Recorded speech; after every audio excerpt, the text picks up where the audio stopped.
Hello guys, welcome to another video. दोस्तों, आज मैं एक और स्टोरी को ट्रांसलेट करने जा रहा हूं और हमेशा की तरह मैं इसे हिंदी में ट्रांसलेट करूंगा। तो इस वीडियो में मैं आपको वर्ड बाय वर्ड मीनिंग के बारे में बताऊंगा और साथ में जो है मैं ग्रामर के पोर्शन को भी कवर करूंगा। तो आपसे गुजारिश है, आप इस वीडियो को आखिर तक ज़रूर देखिएगा ताकि आप इसको अच्छे तरीके से समझ सकें। तो वीडियो शुरू करते हैं। वीडियो का जो टाइटल है वो है live in the real world.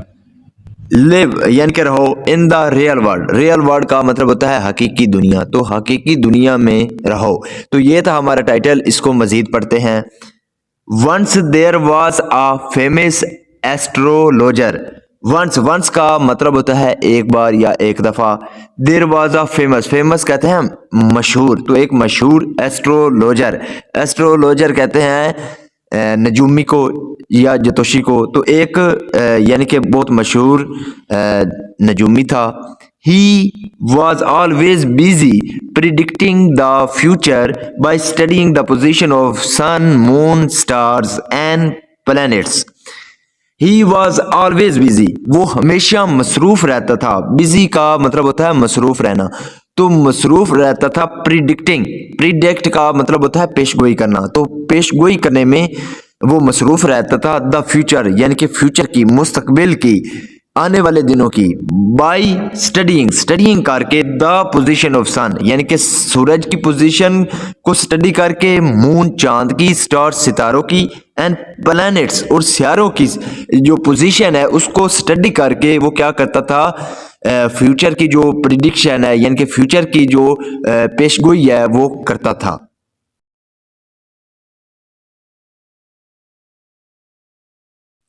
Sometimes, बाज़ दफ़ा, he used to get so engrossed in looking up at the sky that he did not even know where he was stepping.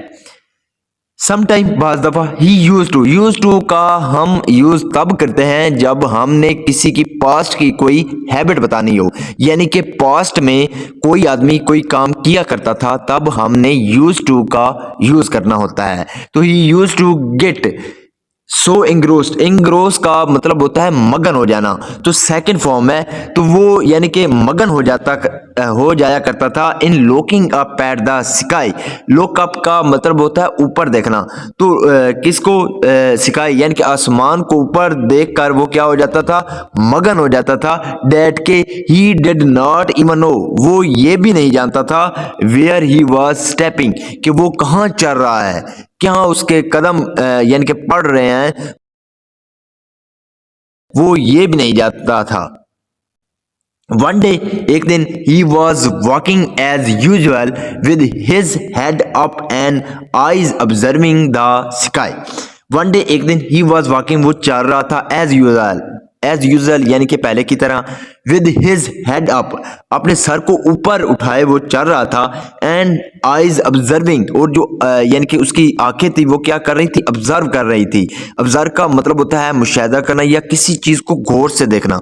तो वो गौर से देख रही थी द स्काई, आसमान को। तो इसका क्या मतलब हुआ, one day he was walking as usual with his head up and eyes observing the sky, कि एक दिन वो पहले की तरह चल रहा था, अपने सर को ऊपर उठाए और उसकी आंखें जो थी वो आसमान को ऑब्जर्व कर रही थी।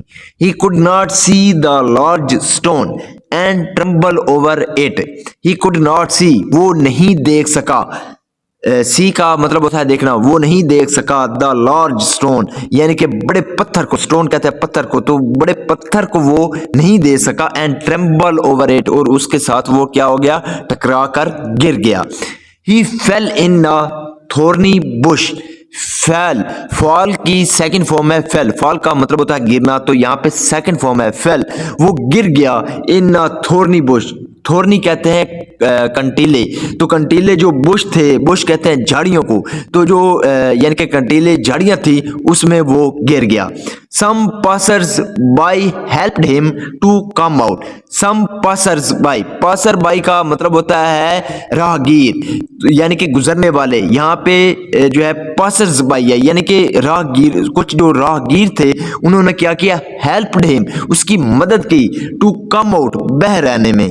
दे आस्क्ड, उन्होंने पूछा, हाउ डिड यू फॉल, कि तुम कैसे गिरे, इन टू द थोर्नी बुश, यानी कि कंटीली झाड़ियों में तुम कैसे गिरे, जो राहगीर थे उन्होंने पूछा। The astrologer told them the incident, जो नजूमी था उसने क्या किया, टोल्ड देम, उनको बताया, द इंसिडेंट यानी कि जो वाकया था, जो घटना थी उसके बारे में बताया।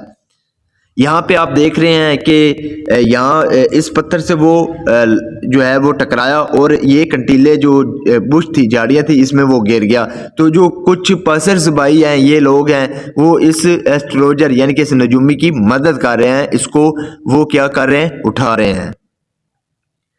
One of the passer by said, one of the passer by यानी कि जो राहगीर थे उनमें से एक, जब हम वन ऑफ का यूज करते हैं यानी कि वन ऑफ देम, उनमें से एक, तो इसी तरह one of the passer by said यानी कि जो राहगीर थे उनमें से एक ने कहा, you can predict about the future but can't see what is in front of your eyes. You can predict का मतलब होता है पेश गोई करना, तुम पेश गोई कर सकते हो अबाउट द फ्यूचर यानी कि फ्यूचर के बारे में, आने वाले दिनों के बारे में, बट लेकिन कांट सी नहीं देख सकते, which is in front of you, in front of का मतलब होता है के सामने, कि तुम नहीं देख सकते, what is in front of your eyes, के तुम्हारी आंखों के सामने क्या है, कि उसने यानी कि कहा कि तुम फ्यूचर के बारे में जो है वो पेश गोई कर सकते हो, लेकिन ये नहीं देख सकते कि तुम्हारी आंखों के सामने क्या है। दैट्स वेरी स्ट्रेंज, स्ट्रेंज का मतलब होता है अजीब, तो ये बहुत अजीब है। You should stop day dreaming and start living in the real world. Should का यूज हम चाहिए के सेंस में करते हैं, जब हमने किसी को एडवाइस देनी होती है तो हम शुड का यूज करते हैं। यू शुड स्टॉप, तो तुम्हें रोक देना चाहिए। डे ड्रीमिंग, ड्रीमिंग का मतलब होता है ख्वाब देखना, डे ड्रीमिंग का मतलब होता है दिन में ख्वाब देखना, कि तुम्हें दिन में ख्वाब देखना बंद कर देना चाहिए। एंड स्टार्ट लिविंग, और रहना शुरू कर देना चाहिए इन द रियल वर्ल्ड, हकीकी दुनिया में।